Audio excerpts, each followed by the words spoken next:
السلام عليكم ورحمة الله وبركاته حبايبنا الحلوين، سنة تانية الجمال، عاملين ايه؟ اخباركم ايه؟ الدرس اللي فات كان لطيف، وان شاء الله تعالى الدرس ده برضو درس لطيف. صلوا على النبي صلى الله عليه وسلم. نبدأ الدرس بنقول ايه؟ اللهم لا سهل إلا ما جعلته سهلا، وأنت تجعل الحزن إذا شئت سهلا. رب اشرح لي صدري ويسر لي أمري واحلل عقدة من لساني يفقه قولي. صلوا على النبي صلى الله عليه وسلم. الدرس اسمه تغير حالات المادة. طيب، قبل ما ابدا في الدرس استاذنكم هجيب هذه الشاشه، ولما اجيب هذه الشاشه اعرف ان انا هقول كلام حلو. بصوا يا جماعه، الحصه اللي فاتت اخذنا ان الماده يا اما ماده صلبه، يا اما سائله، يا اما غازيه، وفي حاله اسمها البلازما. التغير في البلازما ده تغير كيميائي، حصل تأيد، انما ده تغير فيزيائي. خلاص، تغير فيزيائي يعني اللي هو ايه؟ طبيعه الماده ما اتغيرتش، الميه هي ميه برضه، ما بقتش ايونات ميه، فاهمني؟ مثلا حديد انصهر فهو حديد وفضل حديد، ما بقاش ايونات موجبه وسالبه، فده اسمه تغير فيزيائي. طيب، اخذنا الحصه اللي فاتت ان الماده تتكون من وحدات صغيره اسمها جسيمات، صح كده؟ والجسيمات بتكون قريبه من بعض في حاله الماده الصلبه، صح كده؟ استنى بس ركز كده معايا اهو، ده الماده الصلبه اهو، ماشي. هنا انا عندي جسيمات، الجسيمات دي عندها قوى تجاذب كبيره في حاله الماده الصلبه، وعندها حركه او طاقه حركه ايه؟ اهتزازيه محدوده. الحركه بتاعتها حركه اهتزازيه، فطاقه الحركه بتاعتها طاقه صغيره، صح كده؟ ايوه، طاقه الحركه مش الوضع بتاع التجاذب، طاقه الحركه هنا طاقه ايه؟ صغيره. طيب، تعال على الماده السائله. لا، الماده السائله بسم الله الرحمن الرحيم كان في مسافات بينيه كبيره شويه، خلاص؟ فعندي قوه قوه تجاذب ضعيفه، قوه تجاذب ايه؟ ضعيفه نسبيا، قوة تجاذب ضعيفة نسبيا. وطاقة الحركة كانت طاقة الحركة بتاعتها مالها؟ متوسطة. طاقة الحركة بتاعتها كانت ايه؟ متوسطة. المادة الغازية بقى بالصلاة على النبي صلى الله عليه وسلم، لا، المسافات البينية زي ما انت شايف كده، مسافات بينية كبيرة، فعندي قوة تجاذب ضعيفة جدا، ضعيفة جدا، صح ولا انا غلطان؟ صح. وطاقة الحركة بتاعتها طاقة كبيرة. طيب، بالصلاة على النبي صلى الله عليه وسلم، في الدرس اللي فات كنا بنأكد على حاجة مهمة جدا، إن اللي بيحدد حالة المادة هي قوة التجاذب. اللي بيحدد حالة المادة هي قوة الايه؟ التجاذب. قوة تجاذب كبيرة يبقى مادة صلبة، قوة تجاذب ضعيفة نسبية يبقى مادة سائلة، قوة تجاذب ضعيفة جدا يبقى مادة غازية. الكلام ده فيه مشكلة؟ إن شاء الله ما فيهوش مشكلة. صلي على النبي صلى الله عليه وسلم. ثم أنت عارف إن المادة الصلبة لما بنسخنها بيحصل لها حاجة اسمها انصهار وبتتحول لمادة سائلة، وإن المادة السائلة لما بنسخنها بيحصل لها حاجة اسمها غليان وتتحول إلى مادة غازية. الله على الكلام، كلام سهل جدا. طيب، السؤال: كيف تتحول المادة من الحالة الصلبة إلى الحالة السائلة؟ هتقول لي والله بكل بساطة بعمل لها عملية تسخين. أقول لك ماشي، أنا موافق، صح. المادة الصلبة بالتسخين يحدث لها انصهار وتتحول لحالة سائلة، والمادة السائلة بالتسخين بيحدث لها غليان وتتحول إلى الحالة الغازية. ماشي كلام، كل ده كلام تمام، كل ده كلام تمام، أنت عارفه. طيب، صلي على النبي صلى الله عليه وسلم. حد عنده مشكلة في الكلام ده؟ إن شاء الله ما حدش يكون عنده مشكلة في هذا الكلام. طيب، قال لي طب استاذن حضرتك، احنا هنركز اكتر في التفاصيل. يعني ايه هنركز اكتر في التفاصيل؟ يعني هنجيب حته تلج، يعني ميه في الحاله الصلبه، ونبدا نسخنها لغايه ما تنصهر، وبعدين نبدا نسخنها لغايه ما تتبخر، وهنشوف ايه اللي بيحصل للجزيئات بالظبط. يلا بينا، صلي على النبي صلى الله عليه وسلم. استاذنك همسح ده وارجع ارسم تاني. دلوقتي انا عندي تلج ده يعني ماء في الحاله الايه؟ الصلبه. ماء في الحاله الايه؟ الصلبه. طيب، قمت انا جايب التلج، ادي جزيئات التلج اهو انا شايفها كده اهو جزيئات التلج اهي. يلا بينا، ماشي. قال لي قيس درجه الحراره، لقيت درجه، ركز كده، لقيت درجه الحراره مثلا -5 تحت الصفر. قمت عامل ايه؟ مسخن. حطيته على النار، حطيته على النار. بدأ يحصل ايه؟ صلي على النبي صلى الله عليه وسلم. بدأت درجة الحرارة كانت -5 بقت -4. هي كده بتزيد ولا بتقل؟ كده بتزيد ولا بتقل؟ بتزيد. طيب ايوه -4 بتزيد. طب سؤال بقى، هو التلج -4 صلب ولا بقى سائل؟ لا لسه صلب. لسه صلب ليه؟ لأن أنا عارف إن الماء بينصهر عند درجة كام؟ درجة 0. الماء بينصهر عند درجة كام؟ درجة 0. طيب فهيبدأ يحصل له إيه؟ ترتفع درجة الحرارة. أنا بسخن فأكيد طبيعي منطقي إنه يسخن. ها -4 -3 -2 كل ده عادي. -1 بعدين وصلنا لدرجة كام؟ 0. أول ما وصلنا لدرجة 0 حصل حاجة مهمة أوي أوي أوي. أنا حاطط التلج على النار، هو لسه تلج، هو لسه تلج، ولكن أنا عمال أسخن.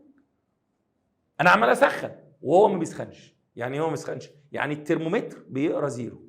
طب حضرتك مش أنت بتسخن يا مستر؟ أنا بسخن. بتديله طاقة حرارية؟ أيوة أنا بديله طاقة حرارية. طب هو ليه ما بيسخنش؟ قال لي والله اللي بيحصل كالآتي يا ابن الحلال. مش في قوة تجاذب هنا؟ صح، في قوة تجاذب بين الجزيئات.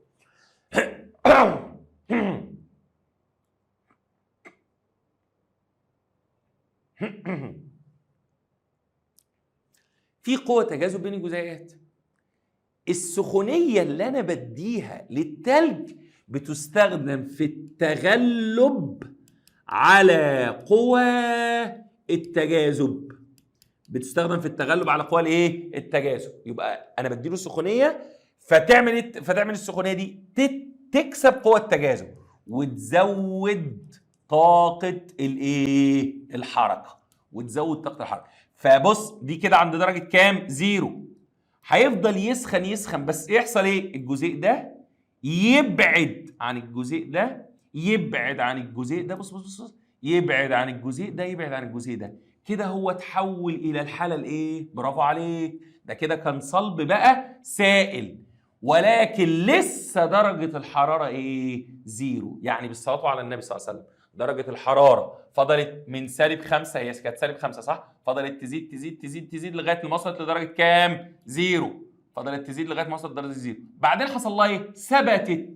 ثبتت شويه كده عند 0 لغاية ما التلج كله تحول من الحالة الصلبة إلى الحالة السائلة.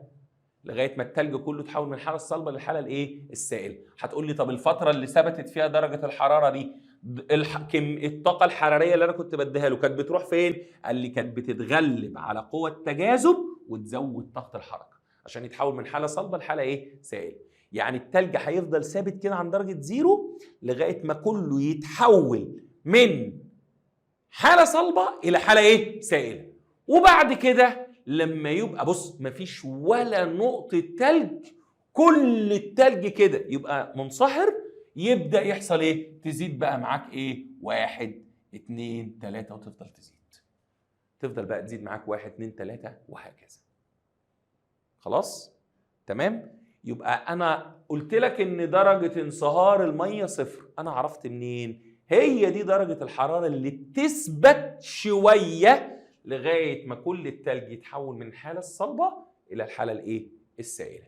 فتيجي تقول لي طب درجة الحرارة ثبتت ليه عند درجة الانصهار؟ أقول له عشان تتغلب على قوة التجاذب وتزود طاقة الإيه؟ الحركة. تمام؟ أستأذنك همسح دي تاني.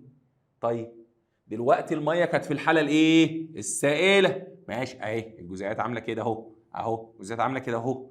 غلطان أنا؟ لا مش غلطان. يلا نبدأ نسخن. سخن. كانت درجة الحرارة كام؟ 1. بعدين بقت كام؟ 1. بعدين بقت 2. بعدين بقت 3. بعدين 4. أفضل أزيد لغاية ما أوصل عند درجة 100. برافو عليك 100. وصلت ل 100. عارف هيحصل إيه؟ هتثبت شوية درجة الحرارة عند كام؟ عند 100. برافو عليك. ليه؟ عشان دي اسمها درجة الإيه؟ الغليان. هتقول لي ليه ثبتت يا مستر؟ اقول لك نفس الكلام. حط شويه ميه على النار وحط الترمومتر. الميه بتغلي، انت عمال تسخن، انت بتديها حراره. هل الحراره دي بتزود درجه الحراره؟ لا ما بتزودهاش.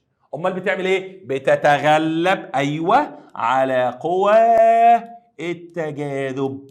بتتغلب على قوى الايه؟ التجاذب، وبتزود طاقه الايه؟ الحركه. فالجسيم بالسطع على نفسه ياخد طاقه الحركه ويبعد، وده يبعد وده يبعد وده يبعد، فتحولت الماده من الحاله السائله للحاله الايه؟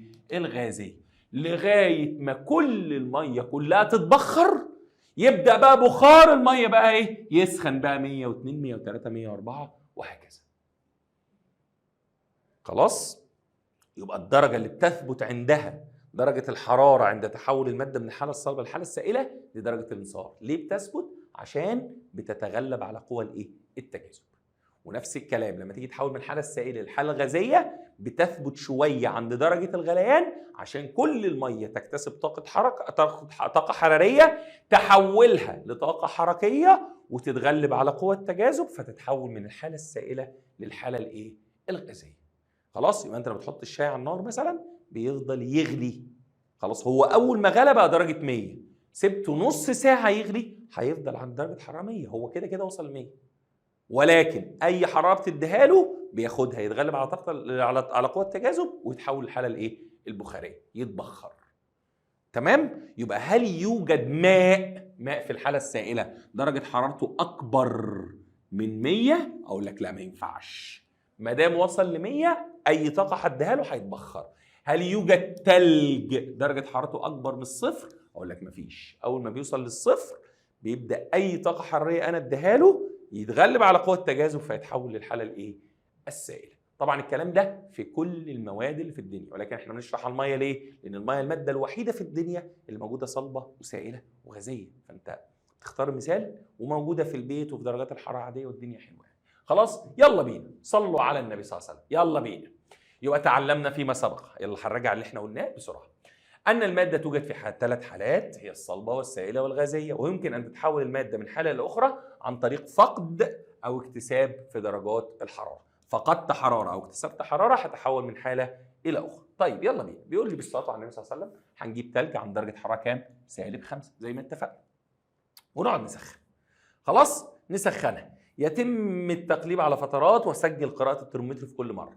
فبيقول لك ايه؟ يبدأ التلج في انصهار عند درجة الصفر المئوي، حيث تتحول الحالة الصلبة إلى الحالة السائلة. فلو جاء لي هو الانصهار أقول له تحول المادة من الحالة الصلبة إلى الحالة السائلة. بيقول لي استمر في التسخين وسجل درجة حرارة المياه فترات زمنية متساوية حتى تصل إلى مرحلة الغليان، اللي هي ايه؟ الغليان. هتلاقي بالصلاه على النبي صلى الله عليه وسلم الميه هتقعد تغلي عند درجه 100 كده، هترتفع درجه الحراره تدريجيا حتى تصل الى درجه الغليان اللي بتتحول الماء من الحاله السائله الى الحاله الغازيه. ماشي، كلام جميل. خلاص؟ بيقول لي سجل قراءه الترمومتر. يلا نرسم الكلام ده ايه؟ بيانيا. معلش استاذنك كده اهو يلا بينا. بيقول لي عند اكتساب الثلج، اكتساب الثلج كميه من الطاقه الحراريه بترتفع درجه حرارتها تدريجيا حتى تصل الى درجه كام؟ صفر. وصلت لدرجه صفر عند الضغط الجوي المعتاد، هنشرحها كمان شويه. عند درجه انصهار الثلج بيبدا الثلج اللي هو في الحاله الصلبه يتحول الى الحاله السائله، وبتظل درجه الحراره ثابته حتى تمام الانصهار. وصلنا لصفر وهو ثلج، هنفضل صفر لغايه ما كله يبقى ميه، لغايه ما كله يبقى ايه؟ ميه. بالصلاه على النبي صلى الله عليه وسلم. يبقى درجة الانصهار هي درجة الحرارة تحول عندها المادة من الحالة الصلبة إلى الحالة السائلة. يلا بعد كده بعد الصفر بقى اكتسب الماء مزيدا من الطاقة الحرارية، أنا عمال أسخنه أهو، عمال يسخن أهو، فيفضل يزيد يزيد يزيد لغاية ما يوصل عند درجة كام؟ 100 عند الضغط الجوي المعتاد. هتفضل درجة الحرارة ثابتة للمية لغاية ما كله يحصل له إيه؟ يتبخر. لغاية ما كله يتبخر. يبقى درجة الحرارة تحول عندها المادة من الحالة السائلة للحالة الغازية اسمها درجة التبخر أو خلاص؟ آدي الشكل البياني. هو كده رسم لي رسمتين في بعض. رسمتين في بعض إزاي؟ إن هو إيه؟ كان -40، هو بادئ من -40، هيفضل يزيد يزيد يزيد لغاية ما يوصل كام؟ لصفر. يزيد يزيد يزيد لغاية ما يوصل صفر، بعدين يثبت عند كام؟ عند صفر اللي هي 0. تمام؟ وبعد ما كله يتحول من صلب إلى سائل يبدأ يزيد يزيد يزيد لغاية ما يوصل عند كام؟ عند 100. طب هو كان سائل، يتحول كل السائل إلى إيه؟ غاز، وبعدين يرجع يزيد تاني أهو. سائل، كل ده سائل يتحول من سائل الى غاز، وبعدين يبدا ايه؟ يزيد تاني. يا رب الرسمه دي تكون فهمتها، يا رب الرسمه دي تكون ايه؟ فهمتها. هيبدا ينصهر عند صفر ويثبت درجه الحراره. في خطة كلاس بنساعدك انك تنظم وقتك ومذاكرتك بشكل يومي، وده عن طريق جدول بنكون محدد لك الحصص اللي عليك انك تذاكرها. كمان بنساعدك انك تمشي بترتيب المنهج وتوازن ما بين المواد من غير تقصير، وده طبعا بيوفر لك وقت انك تراجع بشكل كويس وتحل امتحانات بشكل مستمر، وده طبعا في وجود المشرفة اللي بتساعدك انك تلتزم وتطور من مستواك. ولو حابب تعرف اكتر عن الخطة كلاس فتقدر تتواصل مع الارقام اللي هتظهر لك على الشاشة. تثبت درجه الحراره عند بدايه الانصهار، بعدين لغايه ما يكتمل الانصهار، بعدين خلاص كله انصهر تمام، تبدا بقى تزيد درجه الايه؟ الحراره، لغايه ما نوصل لبدايه الغليان عند درجه 100 عند الضغط الجوي المعتاد.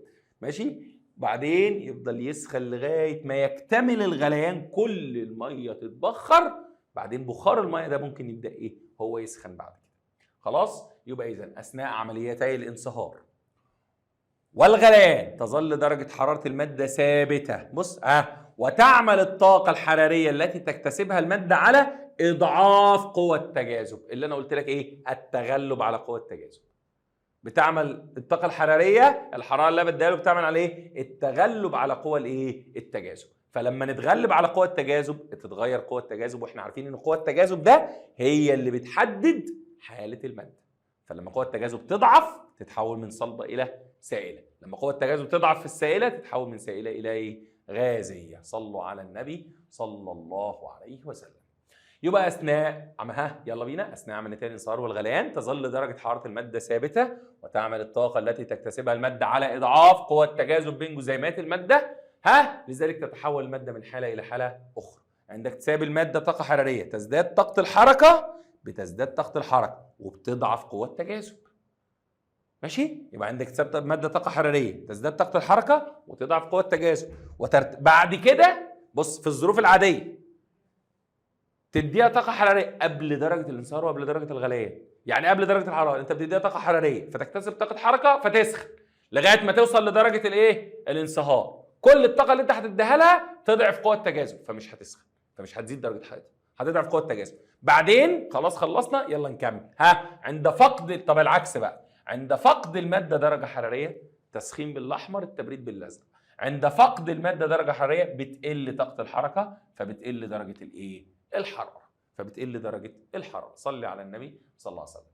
يبقى اذا خلاص انا كده ان شاء الله شرحت الانصهار والايه؟ والغليان، وعرفنا ان الماده بتثبت عشان بتتغلب على قوه التجاذب. لما بدي الماده مثلا ميه عند درجه حراره 20 اديها طاقه حراريه، الطاقه الحراريه هتاخدها تزود حركه الجزيئات وترتفع درجه الحراره لغايه ما اوصل عند درجه كام؟ 100.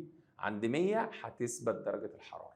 الحراره اللي انا هديها لها هتعمل ايه؟ هتضعف قوه التجاذب لغايه ما يتم الغليان كله، وبعدين خلاص بعد كده الماده الغازيه دي لو اديتها طاقه حراريه هتزود طاقه الحركه وهتزيد درجه الايه؟ الحراره. خلاص؟ ماشي. صلوا على النبي صلى الله عليه وسلم. طيب الحته اللي هنقولها دي جديده عليكم شويه، اللي هي ايه؟ العوامل المؤثره على درجتي انصهار وغليان الماء. بص يا جميل، فاكر لما كنت بقول لك ان الماء بينصهر عند درجه صفر مئوي؟ ايوه عارفها دي. والماء بيغلي عند درجه 100 مئوي؟ ايوه انا حافظها دي. قال لي على فكره الكلام ده ليه شرطين، يعني مش في المطلق. قال لي لا مش في المطلق. الشرط الاول ان الكلام ده يتم عند حاجه اسمها ايه؟ الضغط الجوي المعتاد. ما هذا الكلام يا مستر؟ ما معنى الضغط الجوي المعتاد؟ مش شايف الكلام الغريب ده. قال لي ماشي. اول حاجه بتاثر في درجه الانصهار والغليان حاجه اسمها الضغط الجوي. حاجه اسمها ايه؟ الضغط الجوي. طيب استاذنك نجيب هذه الشاشه. بص يا جميل، انا هفترض ان ده ده ايه؟ ده مش باين اي حاجه كده، مش باين اي حاجه. ماشي يلا بينا. الابيض ده بسم الله الرحمن الرحيم سطح الارض. ده سطح الايه؟ الارض.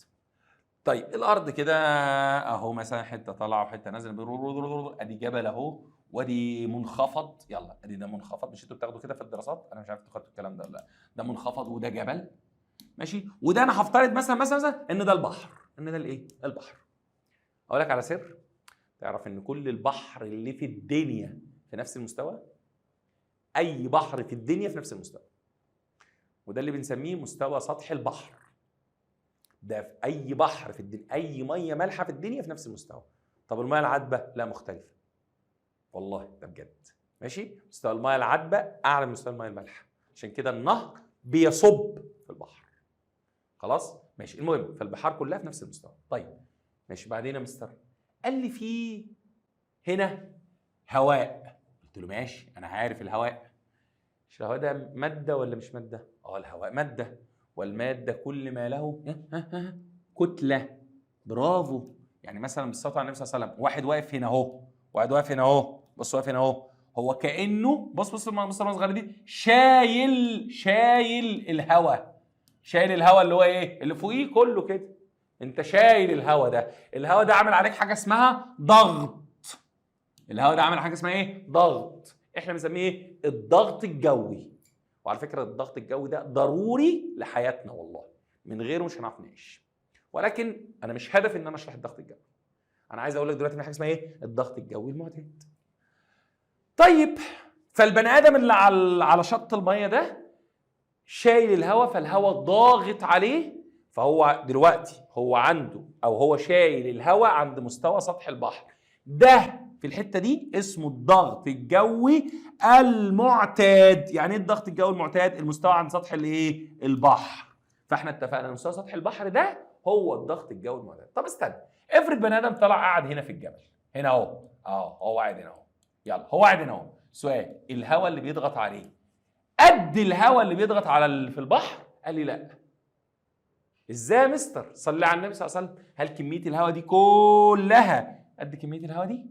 لا، دي اقل. دي ايه؟ اقل. يعني انا لما بطلع فوق الضغط بيقل؟ ايوه لما بطلع فوق الضغط بيقل.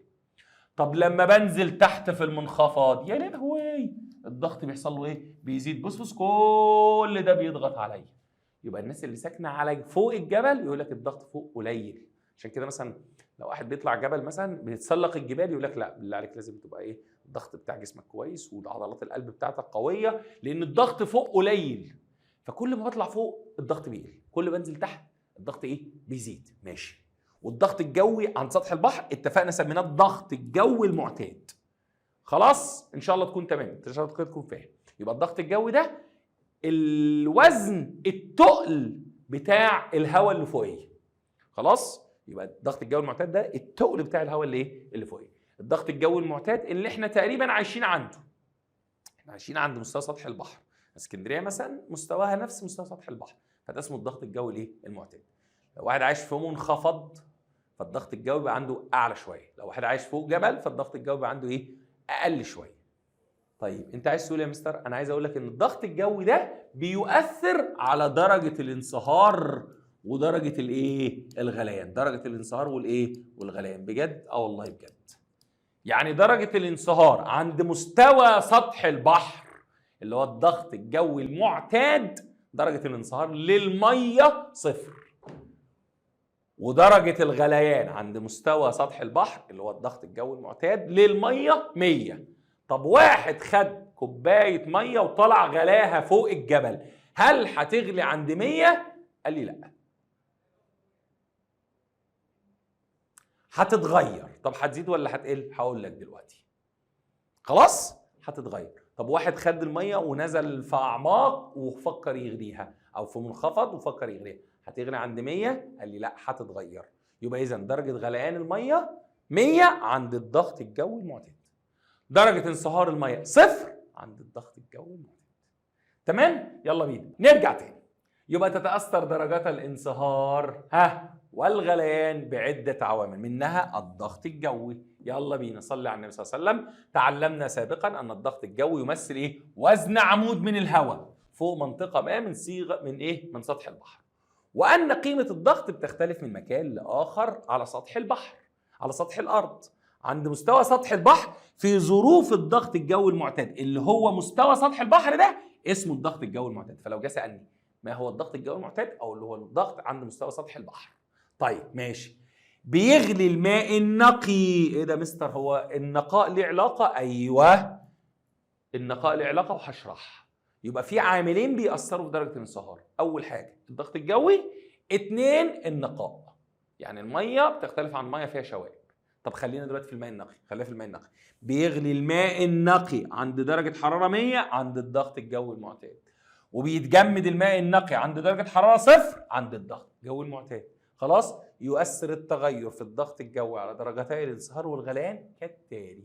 صلي على النبي صلى الله عليه وسلم.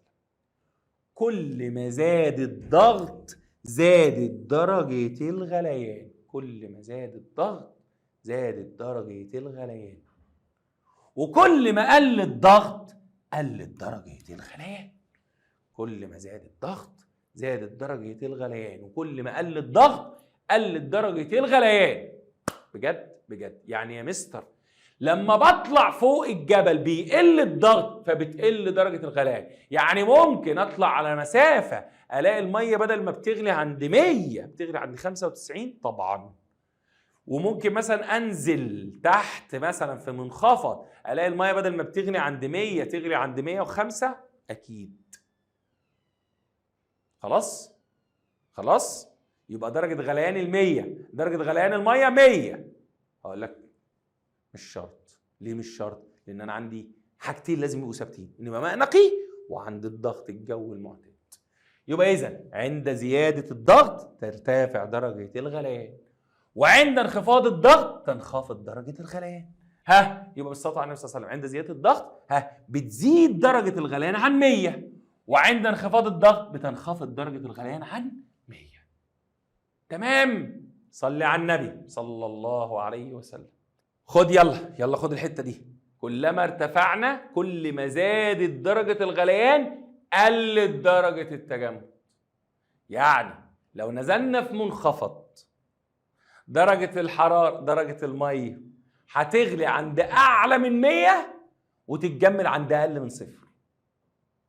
خلاص نزلنا في منخفض مثلا درجة التجمد هتقل ودرجة الغليان هتزيد. فهم عكس ايه؟ بعض. التجمد عكس الغليان. خلينا نحفظ الغليان بقى. كل ما زاد الضغط زادت درجة الغليان، كل ما قل الضغط قلت درجة الغليان. يلا نشوف الكلام ده على الجبال. بالارتفاع لأعلى في المناطق الجبلية تقل قيمة الضغط الجوي تدريجيا، وبالتالي تقل درجة غليان الماء. يلا احفظ بقى معايا، احفظ معايا. يلا كلما بتاع السؤال ده هيجي اكمل كتير. كلما ارتفعنا عن سطح البحر 300 متر تنخفض درجة الغليان بمقدار كام؟ 1 درجة تقريبا. يعني مثلا صلي على النبي صلى الله عليه وسلم، واحد ساكن في عمارة 600 متر. هتقول لي ده برج، اقول لك واحد ساكن في عمارة 600 متر. المية عنده بتغلي عند درجة كام؟ اقول له مش عارف. اقول له لا بسيطة بسيطة بسيطة. اقسم كده 600 على 300.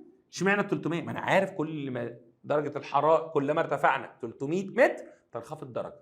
اقسم ال 600 على 300 يطلع كام درجة؟ درجتين. يعني درجة الحرارة بتقل درجتين. يبقى المية هتغلي عنده عند درجة كام؟ 100 ناقص 2 هتغلي عنده عند كام؟ عند 98. ده لو ماء نقي برضه. خلاص؟ مثلا اللهم صل على النبي، برج خليفة. على فكرة برج خليفة أنا عارف ارتفاعه كام، بس أنا هضرب رقم إنه 1200 متر. أنا هفترض 1200. إيه النمرة دي؟ ماشي يلا 1200 متر. أنا هفترض إنه 1200 متر. يلا المية عند الراجل اللي ساكن في الدور الأخير بتغلي عند درجة حرارة كام؟ تقول لي 1200 على 300 يطلع كام؟ 4 درجات. يعني بالصلاة على النبي صلى الله عليه وسلم المية بتغلي عنده 100 ناقص 4 تطلع كام؟ 96. يبقى درجة الحرارة عنده بتغلي عند كام؟ 96 درجة مئوية. خلاص؟ يبقى إذا كانت درجة غليان الماء النقي عند سطح البحر 100 درجة، فكم تكون درجة غليان الماء؟ تقريبا عند نقطة على ارتفاع 900 متر. أقول له والله 900 أقسمها على 300 يطلع لي كام درجة؟ 3 درجات. يبقى كده هي قلت درجة 3 درجات. يبقى درجة الغليان ايوه هنقول كام؟ 100 ناقص الثلاثة اللي طلعوا لي تطلع 97 درجة مئوية. تمام؟ صلوا على النبي صلى الله عليه وسلم. يبقى تقل قيمة علل تقل قيمة درجة الغليان المائي النقي بالصعود إلى قمة جبل، لأن قيمة الضغط الجوي تقل، وكل ما الضغط يقل درجة الغليان بتقل. خلاص؟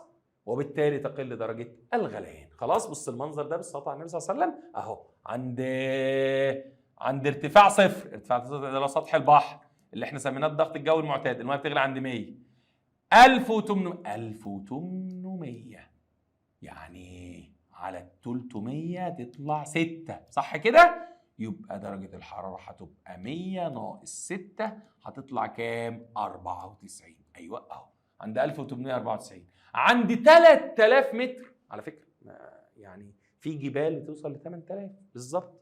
عند 3000 متر درجة الحرارة بتبقى كام؟ اللهم صل على نبينا محمد صلى الله عليه وسلم.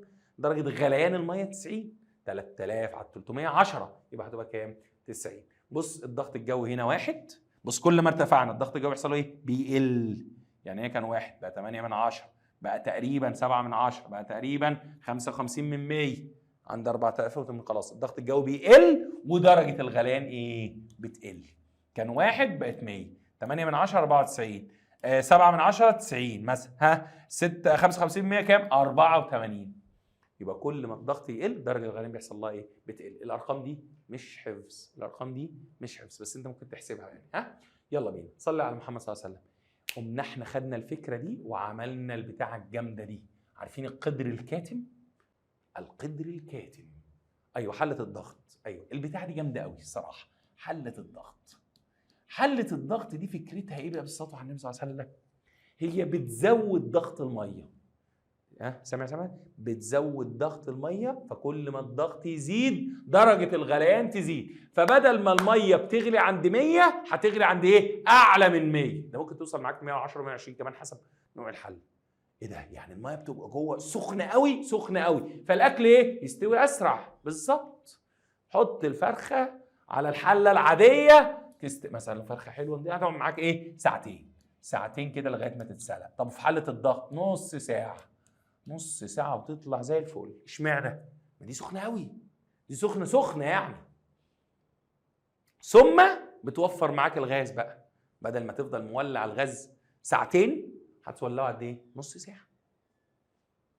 هتوفر. ايوه هيوفر معاك طاقه وهيسرع الايه؟ الاكل. الحله بتاعت الضغط دي. يبقى يعمل القدر الكاتم على احتباس بخار الميه. ما هي فكرته في ايه؟ صلى على النبي صلى الله عليه وسلم. انا عندي هنا بخار ميه بيطلع فبيطلع الحله العاديه بتطلع بخار ميه، عمال بخار ميه. لا هي هنا كاتماه فيزيد البخار هنا فيتكتم. ايوه اسمه القدر الكاتم. يتكتم البخار، يتحبس البخار فالضغط يزيد. فهو بص هو بيعمل ايه؟ احتباس بخار الميه فيزود الضغط فيزود درجه الغليان فيقل زمن الطهي ويقل الطاقه. يقل زمن الطهي ايه؟ مما يساعد على توفير الوقود وان انت تاكل بسرعه. يعني يا ماما جعان تقول لك نص ساعه، احسن من يا ماما جعان تقول لك ايه؟ طب نام شويه. صبر نفسك بسندوتش جبنه لغايه ما الاكل يجهز. تفرق كتير يعني. خلاص صلوا على النبي صلى الله عليه وسلم. علل يفضل استخدام حله الضغط في طهي الطعام لانها تعمل على زياده الضغط بداخلها فترتفع درجه غليان الماء فيقل زمن الطهي مما يساعد على توفير الوقود. يبقى يا نساء حلوه ان شاء الله بنكرمك تتجوزي جيبي حله ضغط عشان ما تقفيش في المطبخ كتير. وانت يا حلو وانت جاي تتجوز مراتك ما جابتش حله ضغط روح جيب لها واحده عشان ما تستناش الاكل كتير وعشان توفر في ثمن الغاز. لا مهم حله الضغط الصراحه طبعا انا مش جاي اعمل اعلان يعني، بس العلوم برضو حلوه يعني بتوفر بتسهل حياتنا يعني. يلا صلوا على النبي صلى الله عليه وسلم. اللي بعده خلاص يلا بينا نخش بقى على درجه نقاء الماده. سؤال هسألك سؤال بجد. طب بلاش، كنت هسأل سؤال مش لطيف يعني. هسأله حاضر. طيب نفترض واحد مش انت بنا ما يكتب عليك يعني. واحد اتكب على ايده ميه سخنه، واحد اتكب على ايده شاي متحلي بسكر سخن. مين هيوجعه اكتر؟ ايوه الشاي، بالظبط الشاي. ليه بقى؟ ما هو الشاي ميه، الشاي ميه، بس ميه مش نقيه، ميه مش نقيه، ميه فيها شاي وفيها سكر. لما الماده تبقى مش نقيه درجه غليانها بتزيد. لما الماده تبقى مش نقيه درجه غليانها بتزيد. يعني مثلا عندي ميه نقي هيغلي عند درجه كام؟ 100 في الضغط الجوي المعتاد. طب ميه بملح، لا ده ممكن يغلي عند كام؟ عند مثلا 102 مثلا يعني انا بضرب مثال، انا بضرب ارقام كده من نفسي. المهم ان هي ايه؟ اعلى من درجه الغليان. فاهمني؟ ميه بسكر، لا درجه الغليان اعلى. فمثلا بيقول لك بص مثلا صلي على النبي صلى الله عليه وسلم، لتر ماء مقطر نقي عند الضغط الجوي المعتاد هيغلي عند كام؟ عند 100. طب لتر ماء نقي معاه 342 جرام سكر جلوكوز. طبعا احنا حاسبينها بس ايه دي مش مطلوبه منك يعني. 342 جرام سكر جلوكوز دي حاجه في الكيمياء كده اسمها ايه؟ المول. الناس اللي هي متخصصه فاهمه انا بقول ايه. المهم صلوا على النبي صلى الله عليه وسلم، سكر الجلوكوز هتغلي الميه عند كام؟ عند 100 ونص. هتغلي الميه عند كام؟ عند 100 ونص. خلاص؟ هضرب لك مثال، صلي على النبي صلى الله عليه وسلم، مين سخن اكتر؟ ميه مغليه ولا ايوه الشربات بتاع الكنافه؟ ده بيبقى مولع مستر. ايوه، ما احنا بنعمل ايه؟ بنجيب ميه ونحط سكر ونحط سكر ونحط سكر ده وفيها سكر ونعصر ليمون صح كده وتسيبها تغلي. طبعا دي مش بتبقى 100، بتبقى اكتر من ايه؟ من 100، فبيبقى سخن ايه؟ مولع. يبقى الماء لو مش نقي بتزيد درجه الغليان. بص دي وبتقل درجه الانصهار. انا قلت لك الاثنين عكس بعض، هتزيد درجه الغليان هتقل درجه الايه؟ الانصهار. فمثلا لتر ماء نقي عند الضغط الجوي المعتاد بينصهر عند صفر او بيتجمد عند صفر. ما الاثنين واحد بقى، احنا عرفنا بقى الانصهار هي التجمد. يعني عند صفر بسخن هيحصل انصهار، طب عند صفر بجمد ببرد هيحصل تجمد. فالانصهار هي التجمد. خلاص؟ طيب هينصهر عند كام؟ هيتجمد عند كام؟ قال لي هيتجمد او هينصهر عند كام؟ سالب 196 من 100. سالب 186 من 100، يعني اقل من الصفر تقريبا 2 تحت الصفر، تقريبا 2 تحت الايه؟ الصفر. يبقى اذا لكل ماده نقيه درجات انصهار وغليان ثابتتان. وعلى فكره درجه الانصهار ودرجه الغليان دي من ضمن الصفات اللي احنا بنتاكد منها ان الماده نقيه. يعني انا مديك شويه ميه، دي نقيه ولا لا؟ طبعا هتقول لي هنعمل تحليل، انا موافق، ما عندكش امكانيه تعمل تحليل. تقول لي بسيطه، هجمدها واقيس درجه انصهارها، لو انصهرت عند صفر بالظبط تبقى ماده نقيه تماما. طب اعلى من كده، اقل من كده، قصدي اقل من كده لان درجه الانصهار بتقل. اقل من كده يعني مثلا قبل ما اوصل للصفر مثلا لقيتها انصهرت، لا يبقى دي فيها شوائب، يبقى دي فيها ايه؟ شوائب. ونفس الكلام عن درجه الايه؟ الغليان، حطها وشوفها بتغلي عند كام. غلت عند 100 بالظبط يبقى دي ماء نقي. غلت عند 100 وربع، 102 من 10، لا دي فيها شوائب. فيها ايه؟ فيها شوائب. خلاص؟ يبقى اذا لكل ماده نقيه درجات انصهار وغليان ثابتتان عند الضغط الجوي المعتاد، وتتغير درجه نقاء، وتغير درجه نقاء الماده يؤثر على درجات الانصهار والايه؟ والغليان. وطبعا زي ما انت شفت درجه الغليان بتزيد ودرجه الانصهار بتقل. وجود الشوائب بيزود درجه الغليان وبيقلل درجه الانصهار. يبقى ماذا يحدث عند وجود شوائب في الماده؟ يلا، هتزيد درجة الغليان وتقل درجة الانصهار. طب بص السؤال اللي جاي ده، صلى على النبي صلى الله عليه وسلم. هتقول لي يا مستر ليه؟ هقول لك حاضر. بص يا عسل، صلي على النبي صلى الله عليه وسلم، دي مادة صلبة صح كده؟ دي مادة صلبة اهي، مادة صلبة، ادي جسيمات المادة الصلبة اهو، جسيمات المادة الصلبة. قال لي بص الشوائب بقى، بص الشوائب بقى، هنا في شوائب يا باشا. يا لهوي، هنا في شوائب، هنا في شوائب. وجود الشوائب ده سؤال، مش هو بيغير في قوة التجاذب؟ ايوه، مش قوة التجاذب دي هي اللي بيتحدد عليها حالة المادة صلبة ولا سائلة ولا غازية؟ بص نلف وندور ونرجع لقوة التجاذب. تؤثر الشوائب على قوى التجاذب، وبالتالي بتتغير الطاقة اللازمة للانصهار والغليان، وبالتالي بتتغير درجة حرارة الانصهار والغليان. يبقى وجود الشوائب بيأثر على قوى التجاذب، فبيغير الطاقة اللازمة لتغير حالة المادة. خلاص؟ تمام. صلوا على النبي صلى الله عليه وسلم. يلا بينا. يتوقف مقدار ارتفاع درجة الغليان أو مقدار انخفاض درجة تجمد المحاليل بناء على تركيزها. صلي على النبي صلى الله عليه وسلم. هضرب لك مثال سهل، أنت إن شاء الله هتكون فاهمه. دلوقتي عندي كوباية مية، دي 1 مية زائد 1 سكر. يبقى دي بص أهو عندها 1 سكر، أدي كمية السكر أهي. يلا بينا يلا بينا. هنا حطيت 1 مية زائد 2 سكر. بص بص بص بص، دي اسمها ايه؟ دي اسمها مركزة، دي كمية الشوائب أكتر، فده محلول مركز وده محلول مخفف. سؤال، مين هيغلي عند درجة حرارة أعلى؟ المركز. برافو عليك.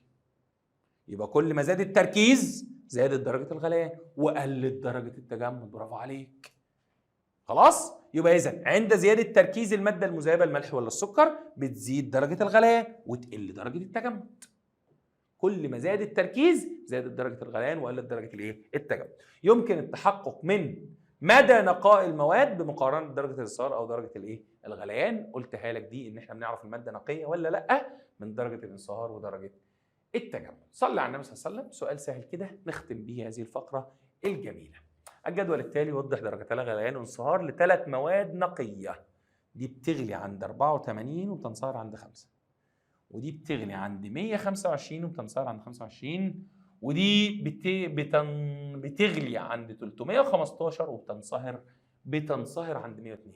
بيقول لي حدد حالات المادة الفيزيائية عند درجة 100. طب سؤال درجة 100 دي أعلى من الانصهار، يبقى خلاص بقت سائلة، وأعلى من الغليان، دي بقت غازية، دي خلاص اتبخرت، دي خلاص ايه؟ اتبخرت. ما دام درجة 100 دي أعلى من درجة الغليان خلاص دي بقت غازية. طب تعالى المادة دي 100 أعلى من الانصهار، أعلى من الانصهار تبقى سائلة. أعلى من الغليان لا، يبقى دي سائلة، لسه سائلة. ما وصلتش 125 خلاص. طب يلا بينا تعالى لدي درجة 100 أعلى من الانصهار، لا دي مش أعلى من الانصهار، ده الانصهار 102، دي لسه صلبة، دي لسه ايه؟ صلبة. فلو درجة الانصهار الدرجة أعلى من درجة الانصهار تبقى سائلة، أعلى من درجة الغليان تبقى غازية، أقل من درجة الانصهار تبقى لسه إيه؟ تبقى لسه صلبة. تمام يا حلوين؟ صلوا على نبينا محمد صلى الله عليه وسلم. كده احنا خلصنا أول فقرة في هذا الدرس، أتمنى تكونوا إيه؟ استوعبتوه كويس. يلا بينا نخش على فقرة تانية فيها أفكار أحلى شوية. صلوا على النبي صلى الله عليه وسلم. يلا بينا على الفقرة التانية. بفكرك تاني عشان تشوف باقي المراجعات بتاعتنا بشكل مجاني وبشكل منظم في مكان واحد، حمل ابلكيشن الخطة من اللينك في أول كومنت. السلام عليكم ورحمة الله وبركاته. يلا بينا يا حبايبنا حلوين ندخل على فقرة مهمة قوي اسمها ايه بقى؟ صلوا على النبي صلى الله عليه وسلم. تحولات المادة. طبعا بالصلاة على النبي صلى الله عليه وسلم احنا عندنا المادة الصلبة هتتحول إلى وعندنا مادة ايه؟ سائلة والغازية. الحتة دي سهلة. اللي هي ايه بالصلاة على النبي صلى الله عليه وسلم؟ لو أنا بالصلاة على النبي صلى الله عليه وسلم عندي مادة صلبة اديتها درجة حرارة فهتتحول من صلبة إلى سائلة، دي اسمها عملية ايه؟ انصهار. في حاجة عكس الانصهار اسمها ايه؟ برافو عليك، لو سائلة تحولت إلى صلبة اسمها تجمد. أيوه بالظبط. إذا عملية الانصهار عكسها عملية اسمها ايه؟ تجمد. طب يلا بينا، من السائلة للغازية هتتحول حاجة اسمها ايه؟ تبخر. أيوه اسمها تبخر أو غليان. ماشي اتفقنا. يلا بينا، من غازية لسائلة اسمها ايه؟ اسمها تكثف. إذا تحولات المادة عملية انعكاسية. يمكن أن تتحول المادة من حالة إلى أخرى عن طريق ايه؟ فقد للحرارة أو اكتساب للحرارة. طب مين اللي بيحصل فيهم اكتساب؟ الانصهار والتبخر، دول بيحصل فيهم اكتساب للحرارة. طيب والتجمد والتكثف دول بيحصل فيهم ايه؟ فقد للحرارة. خلاص؟ يبقى إذن بعض العمليات اللي ايه؟ تكثف وتجمد وانصهار وغليان، دول اللي احنا بالصلاة على النبي صلى الله عليه وسلم هنشرحهم. واتفقنا ان تحولات المادة من حالة إلى أخرى تتم عن طريق فقد أو اكتساب حرارة. بتيجي أكمل. تحول المادة من حالة إلى أخرى عن طريق ايه؟ فقد أو اكتساب حرارة. كمية من الطاقة الحرارية. ويتم ذلك من خلال بعض العمليات زي التكثف والتجمد والانصهار والغليان. يلا بينا. العمليات اللي بتعتمد على فقد الطاقه الحراريه اللي هم اتفقت معاك اللي هم اسمهم ايه؟ تكثف ومين؟ وتجمد. تكثف وتجمد اللي هو انا عندي الماده صلبه وسائله وغازيه، من غازيه لسائله دي اسمها تكثف، دي تتم عن طريق ايه؟ فقد الحراره. من سائله الى صلبه دي اسمها تجمد، ودي تتم عن طريق ايه؟ فقد الحراره. فلما يجي يقول لي عمليه التكثف اللي هو بخار الميه يتحول الى ميه، ده اسمه تكثف، يتم عن طريق فقد الحراره. الميه تتحول الى تلج، ده اسمه تجمد، يتم عن طريق فقد الحراره. خلاص؟ يبقى اذا التكثف تحول الماده من الحاله الغازيه الى الحاله السائله، وذلك عند فقد الطاقه الحراريه. زي ايه؟ زي بالصلاه على النبي صلى الله عليه وسلم، لو جبت كوبايه ميه ساقعه جدا وحطيتها قدامك كده، صح كده؟ حطها قدامك كده، ايوه، هتبص تلاقي حصل ايه؟ حصل ان في تجمعت قطرات ميه كده عليها، اللي بالبلدي كده بنقول عليه ايه؟ شبرت. صح؟ يقول لك ازازه ميه ساقعه مشبره، الله، في الصيف اللي احنا فيه ده، او كوبايه مثلا عصير مشبره، يا سلام، عصير مانجا. بس خلاص بقى عشان انا ايه؟ ريقي جرى اساسا، وهم هنا في المنصه مش جايبين لي مانجا، بيجيبوا لي ميه بس وقهوه. صلى على النبي صلى الله عليه وسلم. نكمل. خلاص؟ ايه اللي حصل؟ بخار الميه اللي في الجو حصل له ايه؟ لما جه على الميه الساقعه فقد الحراره بتاعته، فتحول من بخار ميه الى قطرات ميه، فدي اسمها تكثف. زي بالظبط صلوا على النبي صلى الله عليه وسلم، تكون الندى. عارفين الندى؟ بالظبط لو انت نازل كده تصلي الفجر بالصلاه على النبي صلى الله عليه وسلم ولقيت شجره كده، قرب من الشجره هتلاقي الشجره مبلوله عليها نقط ميه كده. على فكره محدش سقاها ولا حاجه، امال ايه اللي حصل؟ بخار الميه اللي في الجو لما الدنيا بقت ساقعه كده فقد حرارته، فتحول من الحاله البخاريه الغازيه الى الحاله الايه؟ السائله، فتجمعت قطرات ميه كده على ورقه النبات. دي اسمها ايه؟ اسمها بالصلاه على النبي صلى الله عليه وسلم الندى، قطرات الندى. دي عمليه تكثف. خلاص؟ يبقى اذا تكون الندى على ورق النبات في الصباح الباكر، تكون قطرات الماء على سطح زجاجي بارد. يا عم صلي على النبي صلى الله عليه وسلم، روح عند المرايه واعمل ايوه هتلاقي شويه ميه كده طالع من بقك بخار ميه سخنه اهو سخنه.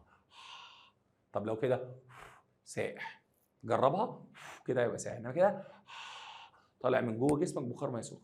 بخار الماء السخن ده اعمله كده على سطح المرايه، هتلاقي عمل ايه؟ عمل شبوره، تبقى جاي كاتب عليها، راسم عليها قلب وحاطط حرفك وحرف ماما، خليك مؤدب. ماشي، يلا صلوا على النبي صلى الله عليه وسلم. يبقى التكثف تحول الماده من الحاله الغازيه الى الحاله الايه؟ السائله، ده اسمه تكثف. خلاص؟ طيب التجمد سهله دي، تحول الماده من الحاله الايه؟ السائله الى الحاله الصلبه، وذلك عند فقد الطاقه الحراريه، وذلك عند فقد حراره. زي ايه؟ حط ميه في الفريزر هيتجمد، حط ايس كريم في الفريزر هيتجمد. طبعا الفريزر اسمه ايه؟ مبرد الثلاجه. تجمد الماء في مبرد الثلاجه، تجمد الايس كريم في مبرد الايه؟ الثلاجه. صلوا على النبي صلى الله عليه وسلم. يلا بينا. يبقى اذا عندما يفقد الماء طاقه حراريه يحصل، عندما تفقد الماده طاقه حراريه اللي هو تكثف وتجمد، بيحصل ايه بقى؟ فقد الطاقه الحراريه بيعمل ايه؟ بيزود قوه الترابط. مستر انت كل شويه هتقول لي قوه الترابط، ما انا قلت لك الفكره كلها في قوه الترابط. اكتساب حراره بيقلل قوه الترابط، طب فقد حراره بيزود قوه الترابط. فلما يزود قوه الترابط هيحصل ايه؟ هتقل المسافات البينيه وهتقل طاقه الحركه. يبقى اذا بص، كان غاز مسافات بينيه كبيره، فقد حراره فالمسافات قلت، قوه التجاذب زادت والمسافات قلت. طب السائل فقد حراره هيتحول الى ايه؟ صلب. شفت النظريه الجسيمات؟ خلاص، هي اللي عماله تفصل لي الكلام ده. يبقى عندما تفقد الماده طاقه حراريه هتزيد قوه الترابط وتقل المسافات البينيه وتقل طاقه الحركه. انما لما كنت بسخن كان بيستخدم الطاقه الحراريه في اضعاف قوه التجاذب، وبتزود طاقه الايه؟ الحركه. تمام؟ صلي على النبي صلى الله عليه وسلم. اللي بعده اكتساب الطاقه الحراريه. الماده الصلبه هديها حراره هيحصل لها انصهار فتتحول الى الماده السائله، والماده السائله تكتسب حراره فيحصل لها حاجه اسمها ايه؟ غليان، وتتحول الى الحاله الايه؟ الغازيه. صلي على النبي صلى الله عليه وسلم. تحول الماده من الحاله الصلبه الى الحاله السائله باكتساب الحراره، باكتساب الحراره اسمها انصهار. طب صلي على النبي صلى الله عليه وسلم. مستر انا لما بجيب حته تلج واحطها مثلا في الكوبايه، انا ما بسخنهاش بس هي بتسيح، اقول لك برافو عليك. سؤال، مش الجو بالنسبه لها سخن؟ ايوه، الجو بالنسبه لها، الوسط المحيط ده بالنسبه لها ايه؟ سخن، فهيديها حراره، فهي بتكتسب حراره سواء بالتسخين بقى حطيتها على النار او من الوسط المحيط. ما هو الوسط المحيط ده هو بيديها حراره عادي. يعني جبت كوبايه تلج وحطيتها في الاوضه والدنيا حر، هي هتسيح. انا مش لازم احطها على النار، بس هي اكتسبت حراره، فهي لما اكتسبت حراره حصل لها عمليه ايه؟ انصهار. ادي انصهار الايه؟ الجيلاتي. طب صلي على النبي صلى الله عليه وسلم. نفس الكلام، تحول الماده من الحاله زي كده بالصلاه على النبي صلى الله عليه وسلم. صلي على النبي صلى الله عليه وسلم. عندك سمنه بلدي، السمنه البلدي بيض السمنه البلدي، ماشي. هو في ايه؟ يلا صلى على النبي صلى الله عليه وسلم. المهم، عندك سمنه بلدي. السمنه البلدي دي في الصيف بيحطوها فين؟ بيحطوها في الثلاجه. طب لو انا جبت السمنه البلدي دي وطلعتها بره الثلاجه وسبتها، هي لوحدها هتنصهر، هتكتسب حراره من الوسط المحيط كده وتنصهر، عليها سايحه. انما في الشتاء درجه الحراره اساسا قليله، فممكن تفضل متجمده عادي. فتلاقي الراجل مثلا اللي هو بيبيع السمنه البلدي في الشتاء حاططها كده في البرطمانات بره، يجي الصيف يحطها في الثلاجه لان هتخليها ايه؟ تنصهر. تمام؟ يلا بينا صلوا على النبي صلى الله عليه وسلم. الغليان، تحول الماده من الحاله السائله الى الحاله الغازيه باكتساب درجه ايه؟ حراره، زي غليان الايه؟ الميه. يبقى انا عندي عمليتين بيفقدوا الحراره اللي هما التكثف والتجمد، وعمليتين باكتساب الحراره اللي هما الانصهار والايه؟ والغليان. يلا، عندما تكتسب الماده طاقه حراريه بتقل قوه الترابط وتزيد المسافات البينيه، فتتحول من حاله لاخرى. يعني صلب اكتسب حراره فتتقل قوه الترابط ويتحول لسائل. السائل اكتسب حراره فتتغلب على قوه الترابط ويتحول الى ايه؟ الى غاز. تمام؟ ان شاء الله ايه؟ تمام. صلوا على النبي صلى الله عليه وسلم. يبقى ادي ماده صلبه اكتسبت حراره انصهار، ماده سائله اكتسبت حراره تبخر، ماده غازيه فقدت حراره حصل لها تكثف، ماده سائله فقدت حراره حصل لها تجمد. صعب كده، بترتفع درجه الحراره فتكتسب طاقه حراريه فتزيد طاقه الحركه وتقل قوه التجاذب. تمام؟ وهنا بتقل درجة الحرارة فتفقد طاقة حرارية فتقل طاقة الحركة وتزيد قوة التجاذب. يا رب تكون حفظتها، يا رب تكون حفظتها. تزيد الحرارة، تزيد الحركة، تمام؟ تزيد الحرارة، تزيد الحركة، تزيد المسافات البينية، تقل قوة التجاذب. تقل الحركة، تقل الحرارة، تقل الحركة، تقل المسافات البينية، وتزيد قوة التجاذب. فكلهم ماشيين مع بعض. قوة التجاذب ايه؟ عكسهم. زودت حرارة هتقل قوة التجاذب، قللت حرارة تزيد قوة التجاذب، زودت حرارة هتزيد المسافات وتزيد طاقة الحركة وتقل قوة التجاذب، قللت حرارة هتقل طاقة الحركة وتقل المسافات البينية وتزيد قوة الايه؟ التجاذب. تمام؟ طب يلا بينا. تمام؟ نعيد تاني، ده نفس الكلام. عملية الانصهار عكس التجمد، بينما الانصهار عكس التجمد. هيجي سؤال كتير قوي ده وانت عارفها، انا عارف ان انت عارفها. احنا بنكتب الانصهار كده، التجمد كده، انصهار تحتها تجمد. والتبخر او الغليان عكسها تكثف. خلاص؟ بينما عمليه التبخر عكس الايه؟ التكثف. تحول الماده من حاله لاخرى يسمى تغير فيزيائي. قلت لك اول الحصه، التحولات دي اسمها تغيرات فيزيائيه. ليه؟ لانه لا يحدث تغير في تركيب جزيئات الماده. الميه في الحاله الصلبه رمزها ايه؟ H2O. طب في الحاله السائله H2O. طب في الحاله البخاريه H2O. طب الفرق فين؟ الفرق في قوه التماسك وطاقه الحركه بس. انما تركيب الجزيئات ما حصلش اي حاجه. التغير الذي يحدث في تركيب الماده وينتج عنه مواد جديده اسمه تغير ايه؟ كيميائي. جبت لبن حطيت له بكتيريا حصل تفاعل بقى زبادي، ده تغير كيميائي.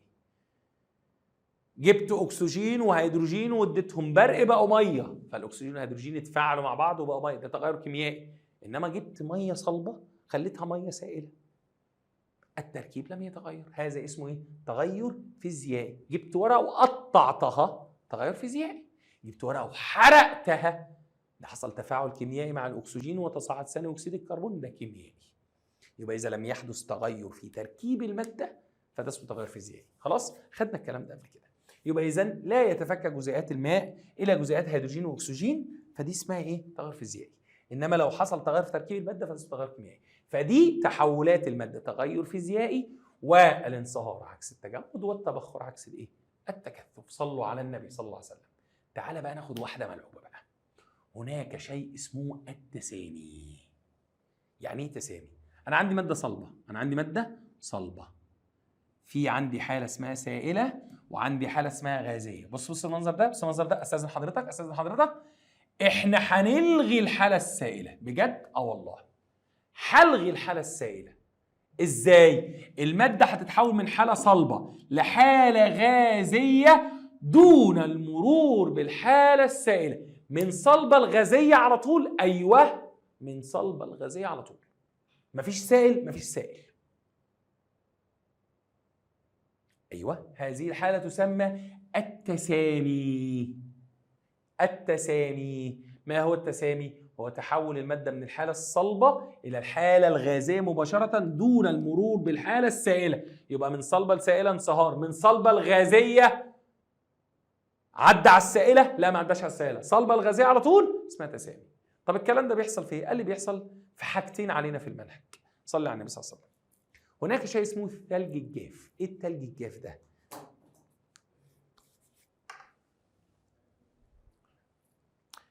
الثلج الجاف ده اختراع ابن لذينه. هنعمل ثلج بس من غاز ثاني اكسيد الكربون.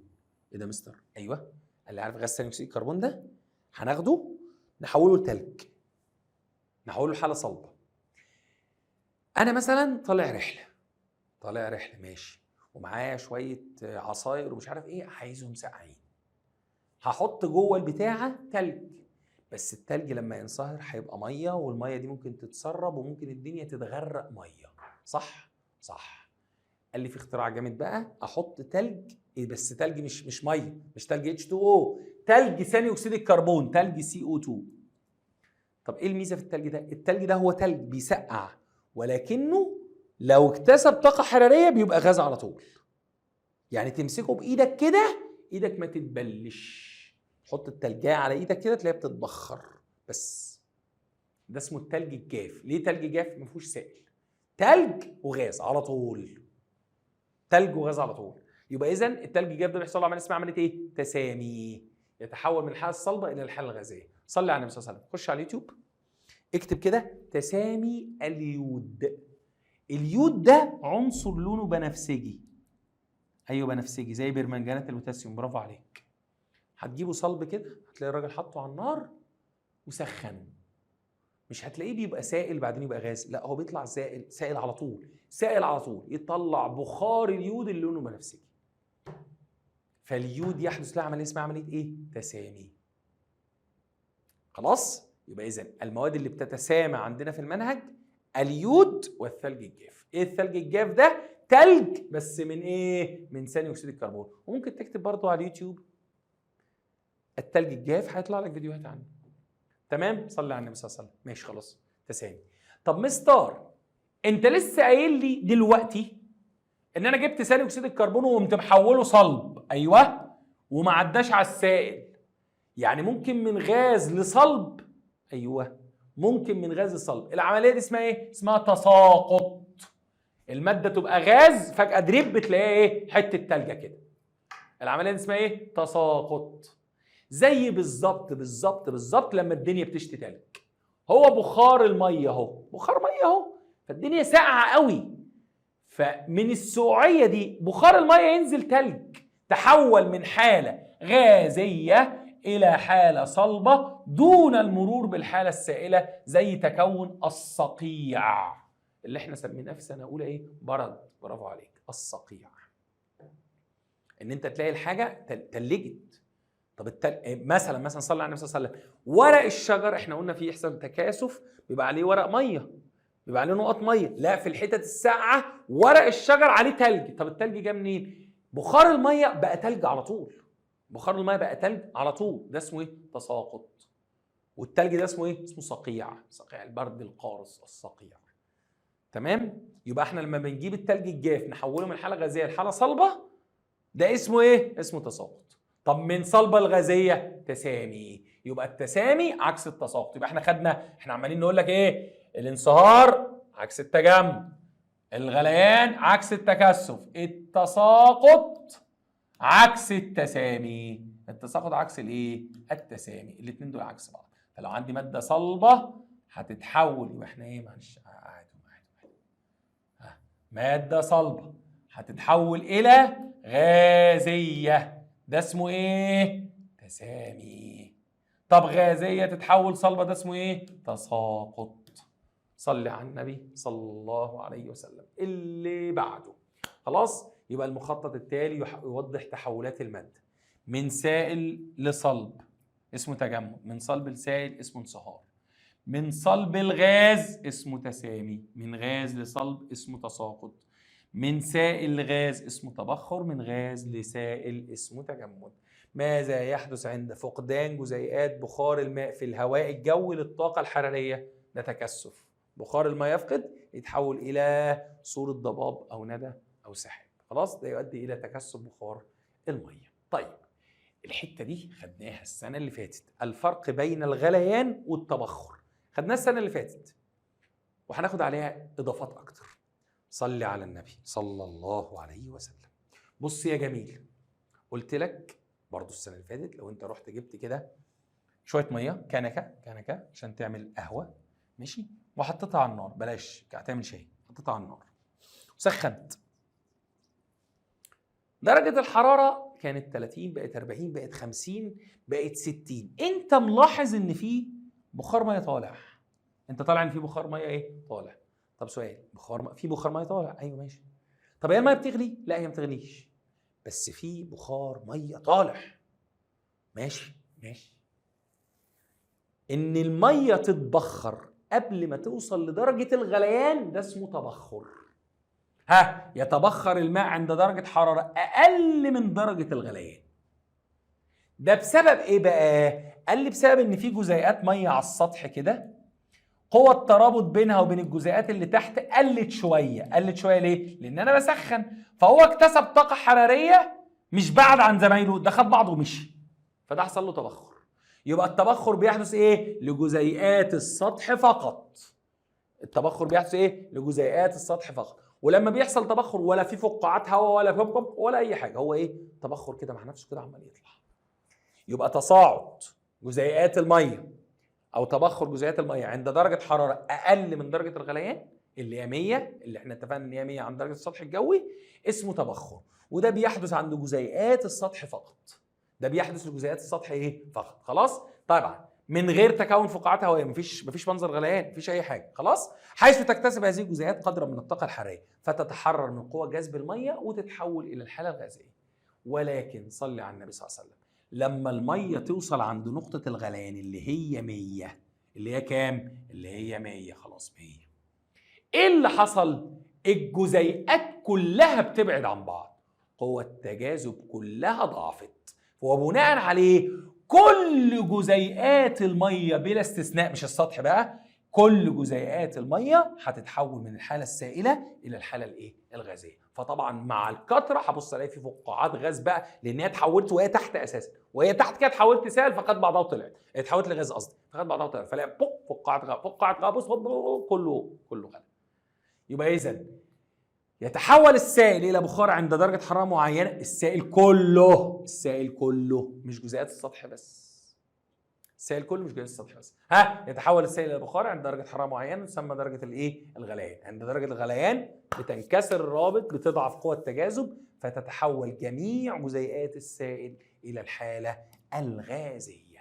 يبقى الفرق بين الغليان والتبخر، الفرق بين الغليان والتبخر ان التبخر بيحدث عند درجه اقل من درجه حراره الغليان وبيحدث عند جزيئات السطح فقط.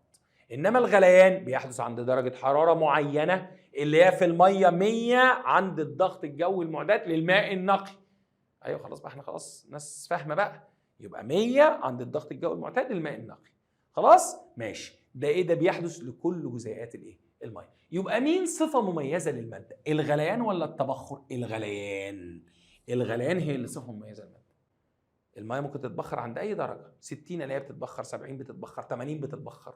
انما غليان وخروج فقاعات غازيه ده بيحدث عند درجه كام؟ 100. يبقى اذا تعد درجه الغليان خاصيه مميزه للماده وليس التبخر، لان درجه الغليان تحدث عند درجه حراره معينه لكل ماده نقيه، بينما التبخر يحدث عند اي درجه من الحراره.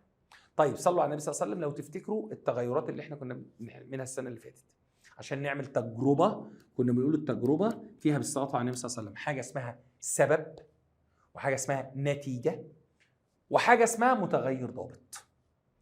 اللي انا بغيره اسمه السبب. السبب ده اللي هو المغير المستقل. اللي بيترتب عليه اسمه النتيجه. ده العامل اللي بيتغير بتغير التغير المستقل. في حاجه اسمها التغير الضابط، الحاجه اللي لازم تفضل ثابته طول التجربه.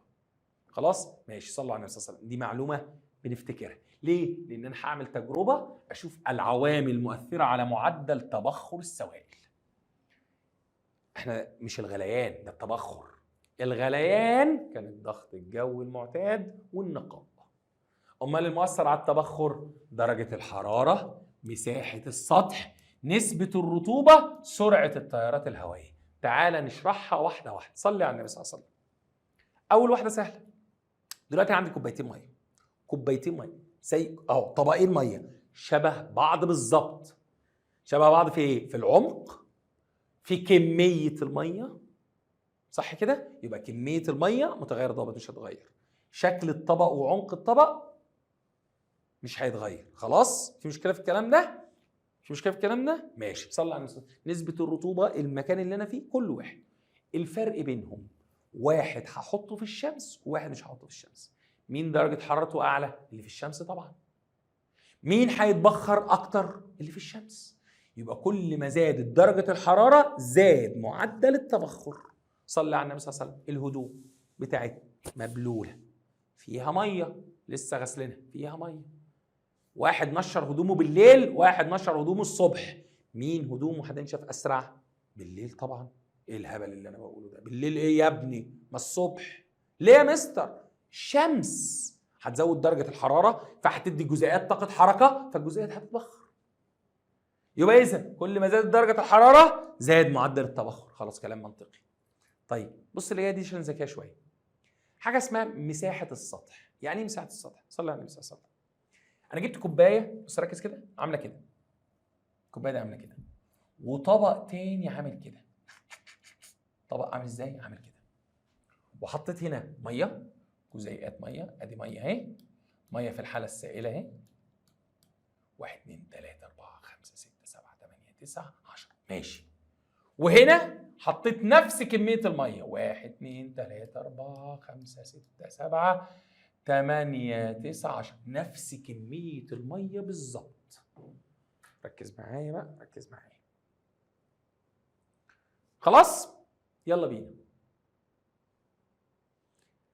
والاتنين حطيتهم في الشمس، يعني هنا في شمس وهنا في شمس. مين هيتبخر اسرع؟ اللي في كوبايه عميقه ولا اللي في طبق مسطح؟ اللي في طبق مسطح. اشمعنى؟ هقول لك اشمعنى. لما يجي يتبخر، مش التبخر ده لجزيئات السطح فقط؟ ايوه التبخر ده جزيئات السطح. هنا هيطلع كام جزيء؟ 1 2 3 4. بعدين الاربعه دول بعدين 4 تانيين يطلعوا بدلهم فيطلع 1 2 3 4. بعدين 4 تانيين يطلعوا بدلهم فيطلع 1 2 3 4. انما هنا في كام جزيء سطح؟ 1 2 3 4 5 6 7. بص هنا هيطلع كام جزيء؟ 7 مره واحده. يبقى مين هيتبخر اسرع؟ اللي مساحه سطحه اكبر، اللي الجزيئات المعرضه للتبخر اكبر. زي بالظبط كده لو انت جبت كبيت شويه ميه، فبقوا متجمعين كده اهو. نفس الشويه دول انت فردتهم كده، مين ينشف اسرع؟ اللي مفرودين دول، اللي مفرودين. والله ليه؟ لان دول لما هيجوا يتبخروا كل ده بيتبخر، انما دول الشويه دول. هتقول لي يا مستر دول اكتر من دول، اقول لك لا، انا دلوقتي بتكلم على نفس الكميه، نفس كميه الميه، بس نفس كميه الميه مفروده. مفروده دي اسمها ايه؟ مساحه سطحها اكبر، مساحه السطح المعرض للتبخر اكبر، اذا كميه التبخر هتبقى اكتر وهينشف اسرع. عشان كده مثلا بالصلاه على النبي صلى الله عليه وسلم، لو انا اديتك هدوم والله مبلوله وقمت انت مطبقها وحاططها في الشمس، هتنشف اسرع ولا لو فردتها في الشمس؟ ايوه، مش هقول لك افردها ليه؟ عشان يبقى كل الجزيئات دي معرضه للتبخر فتنشف على طول. انما لو انا طبقتها كده هتنشف الحته اللي في وش الشمس واللي تحت مش هتنشف. واضحه؟ ان شاء الله واضحه. صلوا على النبي صلى الله عليه وسلم. دي اسمها مساحه السطح. طيب استاذنك، انا هقول الرابعه. يبقى اذا كل ما زادت مساحه السطح زادت معدل التبخر، يبقى دي علاقه طرديه، ودي برضو علاقه ايه؟ طرديه. طب 3، صلي على النبي صلى الله عليه وسلم. خلينا نقول 4 بقى. سرعه التيارات الهوائيه، نفس الهدوم اللي عايزه تنشف، هنشر بالنهار ونشر بالنهار، يوم فيه هوا ويوم ما فيهوش هوا، مين هينشف اسرع؟ اللي فيه هوا طبعا. ليه؟ ما الهوا هيدي الجزيئات طاقه ايه؟ حركه، فيزود معدل التبخر. فلو انت منشر الهدوم في شمس وهواء، الله كده الهدوم بص تنشف على طول. لا يوم ما فيهوش شمس وما فيهوش هواء، صح؟ بالظبط. يبقى ما هي الهدوم المبلوله دي بتتبخر مش بتغلي، مش الميه بتغلي فتطلع، لا هي بتتبخر عند درجه حراره اقل من درجه الحراره الايه؟ العاديه. يبقى اذا عند زياده سرعه التيارات الهوائيه بيزيد معدل الايه؟ التبخر. زي مثلا لو كبيت شويه ميه كده وفي هواء، هينشفوا اسرع من لو كبيت شويه ميه ومفيش هواء.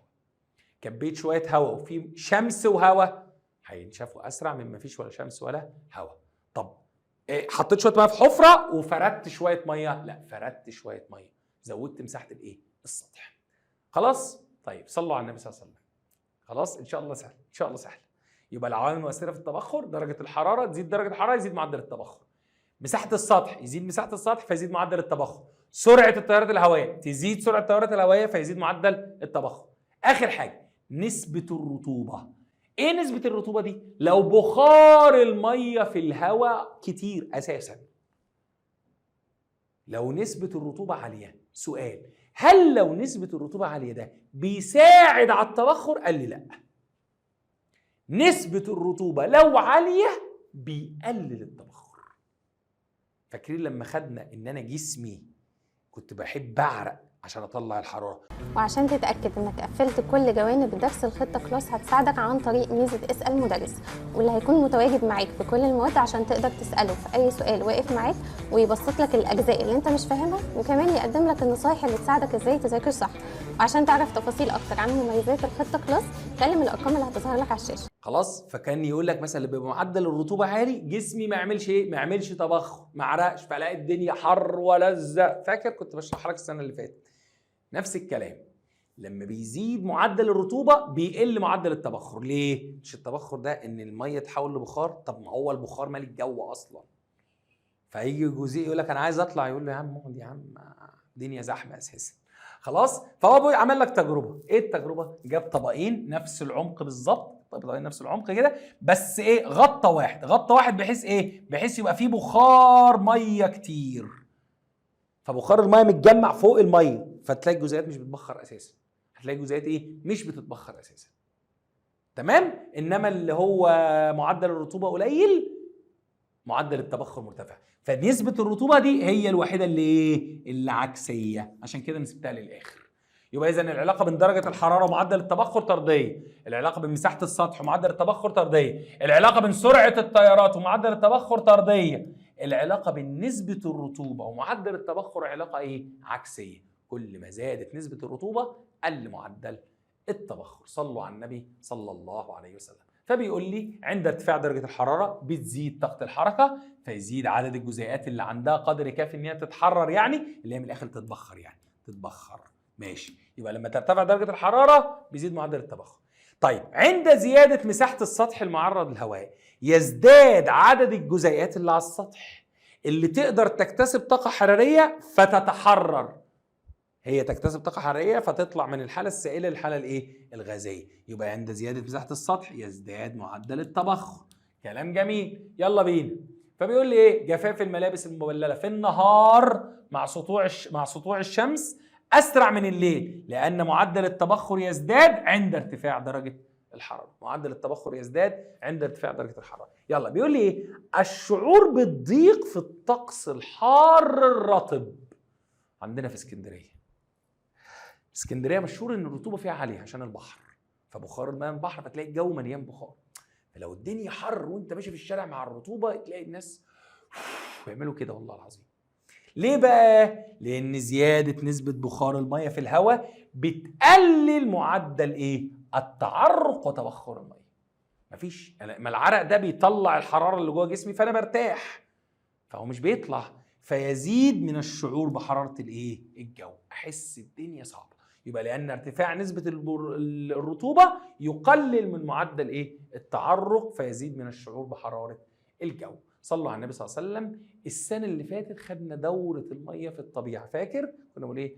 تبخر، تكثف، هطول، جريان. ما دي كان علم اسمه علم المية، اسمه علم الايه؟ الهيدرولوجيا، علم المية. خلاص؟ إذا تحولات المادة من حالة لأخرى زي التبخر والتكثف والتجمد والانصهار عمليات أساسية في دورة المية في الإيه؟ في الطبيعة. ودورة المية في الطبيعة بتأثر على الطقس، لأن طبعا سقوط الأمطار والرطوبة وكل ده بيتوقف على دورة المية في الطبيعة، فبيأثر على إيه؟ الطقس. خلاص؟ خدنا الكلام ده السنة اللي فاتت. يلا آخر حاجة، القهوة الفورية سريعة الذوبان. سؤال، القهوة بتدوب في المية ولا لأ؟ ما بتدوبش. ايوه القهوه ما بتدوبش على فكره، لا ما بتدوبش والله. جرب، هات كوبايه قهوه حطها في الميه قلب للصبح مش هتدوب. مستر ما احنا لما بنسويها بتدوب، لا هي مش بتدوب، هي بتنتشر. يعني ايه؟ بتخش في المسافات البينيه بتاعت الميه كده. انما بتلاقي وش القهوه تحت وبتلاقي في شويه قهوه تحت كده وفيش لون عكاره كده، عشان كده ما دابتش. انما الحاجه اللي بتدوب انا مش بشوفها، الملح بيدوب في الميه بدوب، الاقي الميه لونها ميه بس هي جواها ملح. فالقهوه مش بتدوب في الميه. طب سؤال، القهوه سريعه الذوبان، القهوه سريعه الذوبان اللي هي مشهوره عندنا في مصر اللي هي نسكافيه. طبعا النسكافيه ده مقاطعه، احنا مقاطعين كلنا ان شاء الله يعني. هي النسكافيه دي قهوه سريعه الذوبان انتاج شركه نسله. خلاص؟ انما اي شركه تانية بتعمل، ابو عوف مثلا ومصر كافيه والحاجات دي، هي نفس الفكره، بيجيب قهوه ويحولها من قهوه لا تذوب الى قهوه تذوب وبسرعه، بقى اسمها سريعه الذوبان. طب بيعمل الكلام ده ازاي؟ اهي دي حبيبات قهوه اللي هي سريعه الايه؟ الذوبان. بيعمل الكلام ده ازاي؟ قال لي والله بكل بساطه، بيجيب القهوه، شراب القهوه المركزه، خلاص، اللي هو القهوه الاسبريسو دي، خلاص، ويقوم جاي معرضها لهواء جاف شديد الحراره، درجه حراره حوالي كام؟ 250 سلسيوس. فبالصلاه على النبي صلى الله عليه وسلم، فده يؤدي الى ايه؟ زياده مساحه اسطح الكرات المعرضه للهواء الساخن. زودت مساحه السطح المعرض للايه؟ للهواء الساخن، وبالتالي هيزيد معدل التبخر.